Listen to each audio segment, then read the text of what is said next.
When the heaven is silent, chapter 2, the cost. Sometimes choosing God means walking through silence, while the world celebrates the loud and flashy.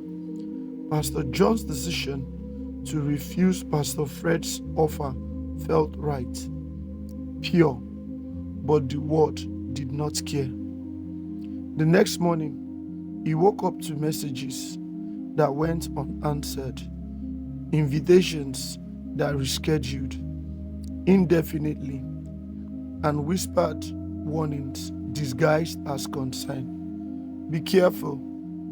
Some doors are closing for a reason. Every text, every phone call, every glance reminded him that faithfulness can be lonely. Then came the first real blow, the demolition. Two government vehicles rode into view. Three officials stepped out with paperwork stamped in red. Unauthorized structure. Immediate demolition, one said. Pastor John tried to explain. They did not listen. By afternoon, the sound of the bulldozer metals claws filled the air. Dust rose like smoke from an altar, but it smelled of grief, not incense. Children clung to their mothers. Family whispered prayers.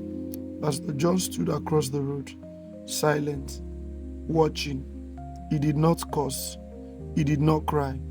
He only prayed in his heart, Lord, teach me to survive this. The pressure intensifies. Weeks passed. Attendance dropped. Some members joined larger churches. Some whispered doubt. One deacon suggested compromise. Sir, maybe God wants you to adjust. One member whispered. Perhaps you are not meant for this struggle. Even the Bible verse he had leaned on began to feel heavy. Faith was no longer warm comfort. It was endurance. The temptation of comparison.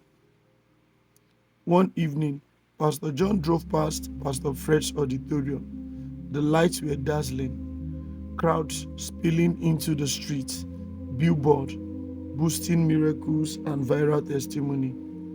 For one heartbeat, he imagined himself there. Influence, security, recognition, wealth, a life without constant worry. But the vision dissolved with a breath of wind. He whispered, platform is not the assignment, purity is.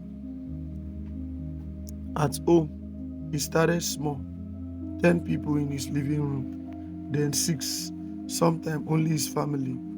No grand sermons, no applause, no viral video, just teaching, just faith, just endurance, sitting on the floor of the demolished church, a lot of whispers.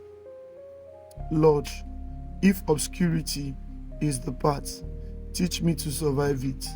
No answer came, only the wind.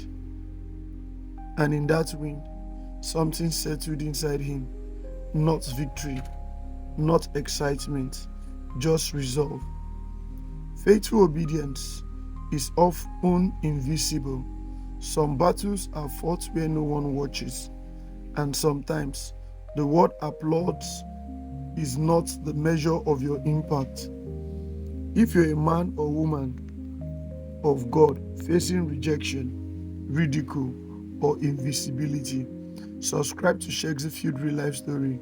Follow Pastor John's journey and learn how quiet obedience can leave a legacy far greater than any auditorium's applause.